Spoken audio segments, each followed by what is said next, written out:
अनन्तं च भव्यं च सर्वं यच्चाविष्टुते स्वरस्य च केवलं तस्मै ज्येष्ठाय ब्रह्मणे नमः। ओम उक्त्वाग्ने दिवे दिवे दोषावस्त्रधिया वयं नमो वरन्त एमसि।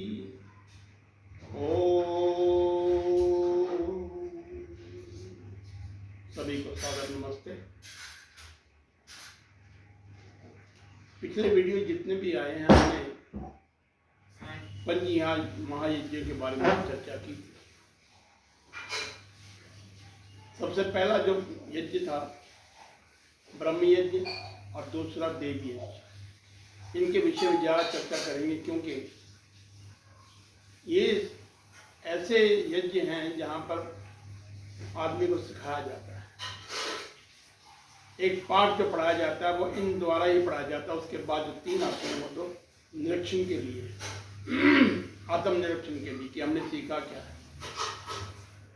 वह चाहिए तो ये था कि हम ब्रह्म यज्ञ शुरू करते। ब्रह्म यज्ञ जो है वो कुछ लोग करते हैं, कुछ नहीं करते। वैसे तो भी करना चाहिए, संध्या तो जरूरी है, प्रातः और सायंकाल दोनों के समय के लिए। अग्निहोत्र जो है प्रायः किया जाता है जब हम कोई भी कहीं फंक्शन करते हैं, और करते हैं, चाहे हमारा कोई भी फंक्शन हो तो वहाँ पर हम अग्निहोत्र से अपना कार्यक्रम आरंभ करते हैं। तो अग्निहोत्र विषय में हम चर्चा करेंगे शुरू से। सबसे पहला जो यहाँ क्रिया होती है वो आचमन की क्रिया है। जब आचमन करते हैं हम यहाँ पर तो दाएं हाथ में जल लेते हैं। तो ये आचमन जरूरी क्यों है, क्या आवश्यकता पड़ी? शतपथ ब्राह्मण ये कहता है सत्यम में देवा नृत्यम मनुष्य। मनुष्य जो है झूठ बोलते रहते हैं और देवता लोग जो हैं वो सत्य बोलते हैं। इसी का नाम देवत्व है। जब मनुष्य देवत्व युग गुणों को प्राप्त कर लेगा तब वो परमात्मा के नजदीक पहुंचेगा। मनुष्य से देवत्व बनना ही अपने आप में एक उत्कृष्टता है। जब हम आचमन करेंगे तो वो आचमन के द्वारा हम अपने आप को पवित्र करने का प्रयास करते हैं। और जल ऐसा माध्यम है जिसके द्वारा हम आसानी से जो हमारा अंतःकरण है उसको शुद्ध करने का प्रयास मिल जाता है। अंतःकरण की शुद्धि क्या है? आप जानते हैं अंतःकरण जो है मन, बुद्धि, चित्त और अहंकार है। इनकी शुद्धि के लिए जल जो है सबसे पवित्र माना गया है। क्यों? क्योंकि जन्म से लेकर मृत्यु तक, जैसे जन्म और लय से लय, जन्म से मृत्यु पर्यंत ही चलता है। और दूसरी बात ये अमृत है। ये वास्तव में दुनिया में कोई और अमृत हो ना हो, जल तो हमारा वास्तव में अमृत है, क्योंकि इसके बगैर हम जीवित नहीं रह सकते। तो जिसके बिना जीवित नहीं रह सकते वही तो अमृत हुआ। हमने जल को लिया यहाँ ब्रह्म क्षेत्र में। ब्रह्म क्षेत्र में जब जल लेते हैं उसके पश्चात 3 मंत्र बोले जाते हैं। पहला मंत्र जो है आप सब जानते हैं, विशेष तौर पर जो आर्य समाज के लोग हैं वो तो जानते हैं, बाकी दूसरे जो नहीं जानते उनके लिए है ये। ओम अमृतो पस्त्रमसि स्वाहा। हे परमपिता परमात्मा, जो हमने अमृत रूप जल लिया है ये हमारा प्रतीक है कि आप हमारे आधार हो, हमारा बिछोना हुआ। ओम अमृता पिधानमसि स्वाहा। दूसरे मंत्र में हमने उसको आधार के अलावा हमने उसको छत्र छाया बना दिया। वो परमपिता परमात्मा की छत्र छाया और आधार हमारे लिए ही एक विशेष अनुभूति है। जब जल लेते हैं तो हमें प्रत्यक्षम ब्रह्मास्मि। तो हम अपने आप को ये समझते हैं कि परमपिता परमात्मा का स्वरूप जो हम ले रहे हैं, और जैसे जैसे जल अंदर ले जाएंगे हम तो वो ऐसे समझिए परमात्मा अंदर जाकर तरंगित हो रहा है वो हमारा आत्मा जो है। और जल जो पीना चाहिए हमेशा मणिमत जो यहाँ पर है यहाँ से पीना चाहिए। कर लोग यहाँ से पीते हैं, ये गलत है। वास्तव में इसका असली तरीका यही है कि आप ब्रह्म क्षेत्र में डालें और जल इतना डालें ताकि हृदय तक पहुँचे उसके। तो उसमें मणिमत से यहाँ से पीते हैं हम ऐसे। और उसके बाद फिर जो जल है, तीसरा मंत्र जो बोलते हैं, सत्यम यश शिरमयी शीर्षिताम स्वाहा। हे परमपिता परमात्मा, हमें सत्य के द्वारा यश की प्राप्ति, और सत्य के द्वारा यश की प्राप्ति हुई तो यश से हमें संपत्ति मिलती है और संपत्ति से श्री मिलती है। और श्री को थोड़ा समझ लीजिए। एक शब्द आता श्रीमान, नामकरण संस्कार जब कराते हैं तो क्या कहते हैं, श्रीमान भूया। तो ये जो श्रीमान शब्द जो आया है वो श्री उसके लिए है जिसके लिए आधार बन जाए हमारा, ये सहायक बन जाए। हमारे धन दौलत जो है, हमारी जो संपत्ति है, वो लोगों के लिए जिनको आश्रय की आवश्यकता है उनके लिए सहायता करेंगे तो वो श्री बनता है। धन तो सबके पास है, वो धनवान तो कहला सकते हैं, श्रीमान नहीं कहला सकते। श्रीमान तभी कहलाएंगे यदि श्री का वास्तविक उपयोग हो तो। और वास्तविक उपयोग कब होता है? जब हम किसी को आश्रय देंगे।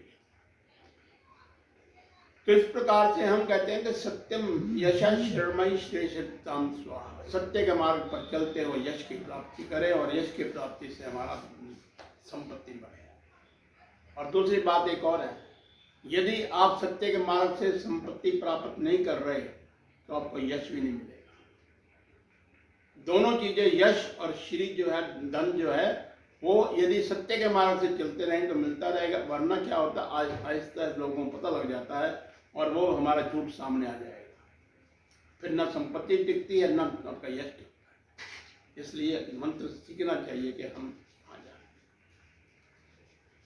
और उसके बाद 3 मंत्र बोलने के बाद हम आचमन करते हैं तो अपने आप को पवित्र समझते हैं। हम परमपिता परमात्मा द्वारा हमें जो प्रदत्त हुआ है, हम यहाँ यज्ञ करने के सामर्थ्य से बैठे हैं। क्योंकि यज्ञ जो अधिकारी वही होता है जब हम अपने आप को पवित्र कर लेते हैं। मन, बुद्धि, चित्त और अहंकार चारों चीजें पवित्र हो जाती हैं। अब एक बात और देखिए, यहां पर हमने क्या किया, जल जो लिया वो इस यहां पर ब्रह्म क्षेत्र में डाला और जल पी लिया। उसके बाद अंग स्पर्श करते हैं। अंग स्पर्श के लिए 2 बीच की जो उंगलियां हैं, मध्यमा और अनामिका, ये दोनों प्रयोग में ला जाती हैं। जहां तक चिंतन चलता है उस सोचते हैं हम इस बात को, हम इसके विषय में जब विचार करते हैं तो ये इन 2 उंगलियों से क्यों कर रहे हैं? इससे भी कर सकते थे हम, तो किसी और तरीके से कर सकते थे। तो ये हमें क्या जरूरी था? प्रत्येक चीज का कोई ना प्रतीक होता है। हमारा स्थूल शरीर और आत्मा में जो माध्यम है वो जो हमारी बुद्धि है, और बुद्धि के द्वारा ही हम आत्मा के नजदीक जाते हैं और आत्मा परमात्मा के नजदीक। हमने ये जो माध्यम है इसको मध्यमा कहते हैं। मध्यमा उंगली हमारी इसी काम आ रही है कि हम उसका माध्यम बन रहा है आत्मा को परमात्मा के साथ मिलाने का।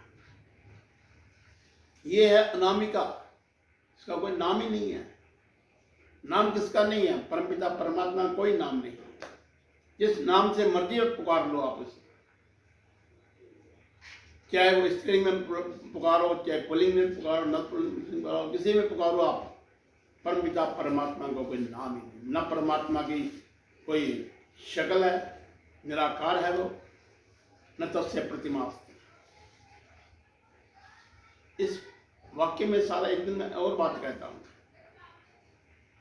हम मंत्र पढ़ते हैं पुरुष सूक्त में, ऋग्वेद में आता है और यजुर्वेद में आता है, क्षेत्र शीर्षा, क्षेत्राक्ष, क्षेत्रपाल।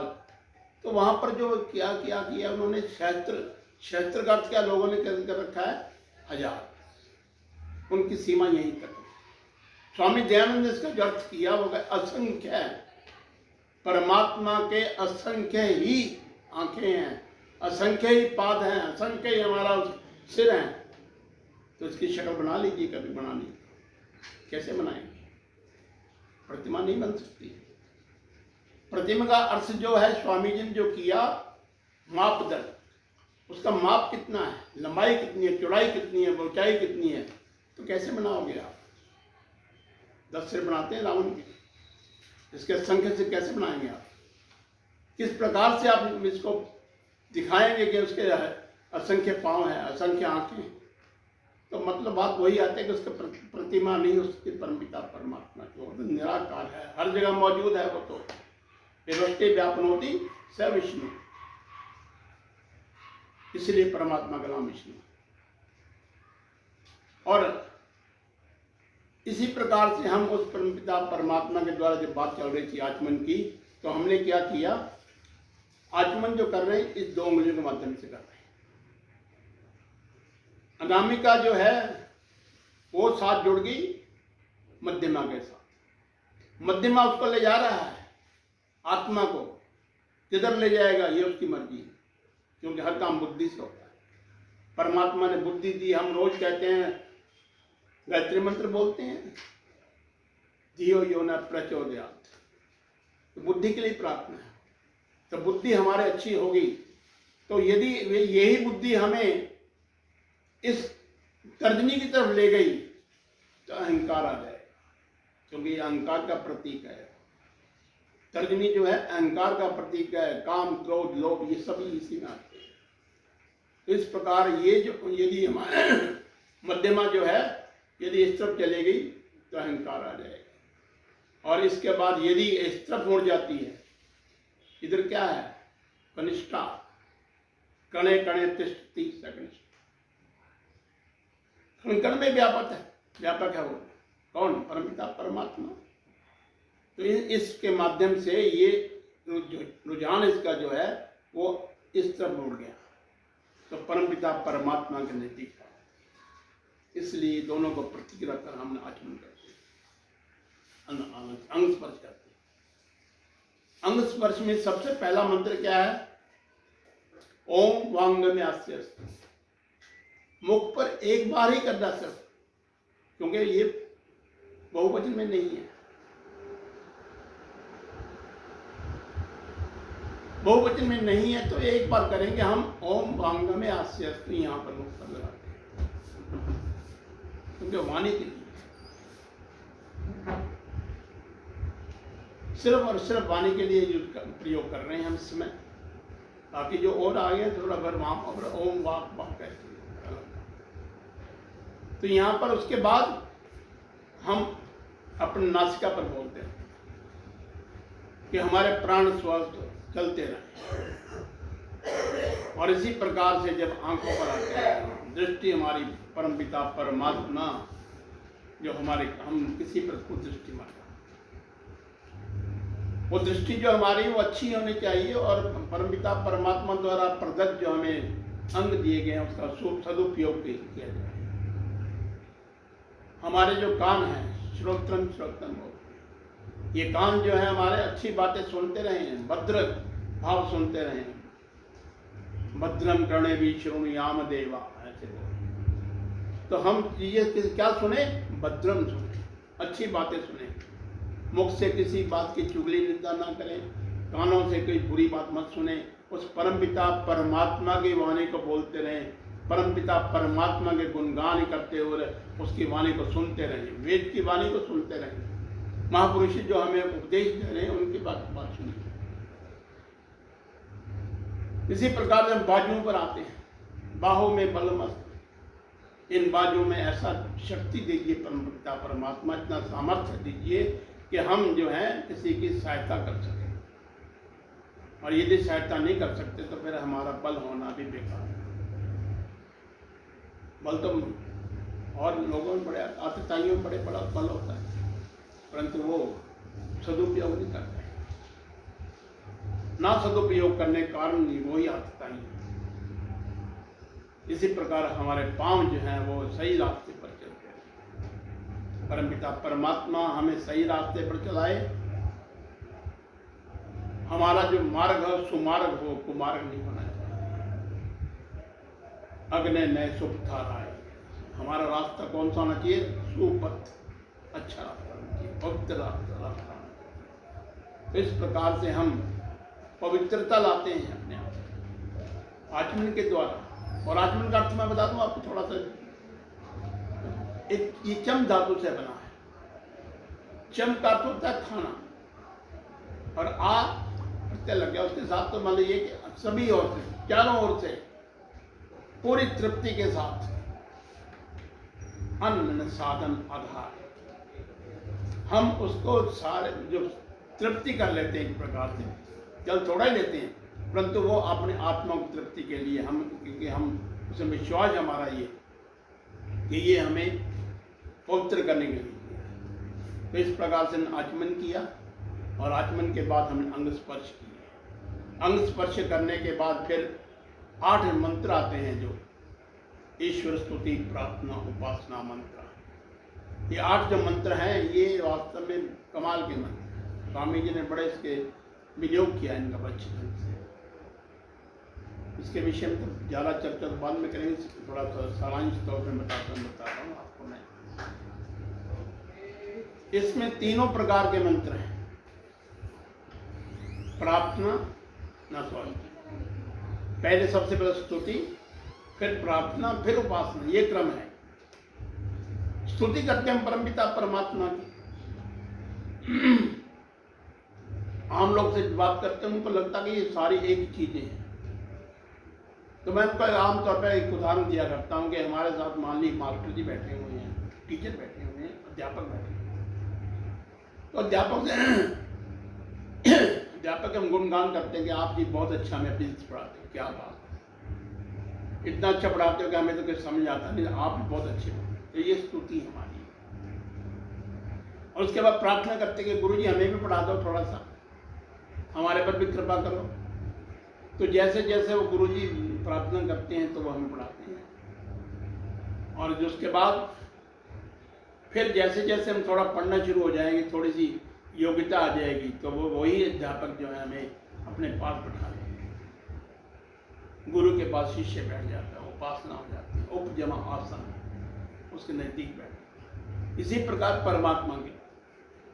परमात्मा के हम पहले सबसे पहले स्तुति करते हैं, गुणगान करते हैं। हिरण्यगर्भ समवर्तताग्रह भूतस्य जात विश्वानि देव सवित्र सुनितान परास। देखिए ये जो मंत्र है, पहला मंत्र जो है कमाल का मंत्र, स्वामी जी का सबसे प्रिय मंत्र था ये, आप सब जानते हैं। कुछ बहुत सी बातें थी जो आप आम सुनते हैं, परंतु जो नहीं जानते उनके लिए है ये कि विश्वानि देव सवित्र दुरितानि परासो यद भद्रम तन्नासो। हे परमपिता परमात्मा, जितनी मेरी बुराइयां, जितने मेरे दुर्गुण, जितने मेरे दुर्व्यसन है, इनको दूर कर दीजिए और एक ही भद्र भाव दे दीजिए। इसका एक भद्र भाव जो है हमारी जिंदगी को, हमारे जीवन को एक नया रास्ता दिखा देगा। वेद का संदेश जो हम लेते हैं, उसके वेद के संदेश के द्वारा हम कहाँ पहुंच जाते हैं। और उसका वेद का संदेश हमारे सारे जीवन के लिए एक ही मंत्र को यदि हम साध लें, आत्मसात कर लें उसको, तो इससे बड़ा हो गया। इसलिए स्वामी जब गायत्री मंत्र से भी जा रहे हैं कहते हैं पहले अपने आप को पवित्र कीजिए, जितनी बुराइयां पहले वो दूर कर दीजिए। यहाँ पर पहले बुराइयां दूर करते हैं, उसके बाद भद्रभाव के लिए प्रार्थना की गई। तो इसी प्रकार से हम परमपिता परमात्मा गुण गाते हैं। दूसरा हिरण्यगर्भ समवर्तिताग्रह, और उसके बाद ये देव रुद्रा पृथ्वी चंद्रणा। परमपिता परमात्मा आपने तो सारे पृथ्वी को धारण किया, और सारे जितने अंतरिक्ष में जितने ये चल रहे हैं आपके नक्षत्र वगैरह, और सभी को आप कंट्रोल कर रहे हैं। तो ये इसकी अपने आप में क्या है, स्तुति है। उसके बाद प्रार्थना करते हैं, ओम प्रजापते नत्वरीतान्यं विश्वाजातानि परिताप। और जैसे जैसे हम आगे चलते हैं और परमपिता परमात्मा का सानिध्य में बैठने की हमारा प्रयास चलता रहता है, तो और उसकी कृपा जब हो जाती है जिस पर परमात्मा की कृपा हो जाती है वो ही चुना जाता है। ये कठोपनिषद में भी एक मंत्र आता है, यहाँ श्लोक आता है। तो ये वहाँ पर भी यही कि हम उस परमपिता परमात्मा के इतने योग्य बन जाएं कि वो हमें चुन ले, वर्ण कर ले, हमें अच्छे रास्ते पर चलाने के लिए। स्वामी श्रद्धानंद की देखिएगा, सबसे बड़ी एग्जाम मिलेगा आपको। कहाँ वो स्वामी श्रद्धानंद का वो मुंशीराम वाला चरित्र, और कहाँ स्वामी दयानंद के द्वारा उसको प्रताड़ित करते हुए सिर्फ आंतरिक रूप में उनको मानसिक रूप से प्रताड़ित किया, और वो परिणाम का निकला। उसका परिणाम ये निकला कि वो स्वामी श्रद्धानंद बन गए। मुंशीराम से स्वामी श्रद्धानंद बनने का एक ही रास्ता था, तो स्वामी दयानंद ने उसको आगे चलाया, और उन्होंने कहा कि मैं नहीं कुछ कर सकता, वो परमपिता परमात्मा ही आपको विश्वास दिलाएगा।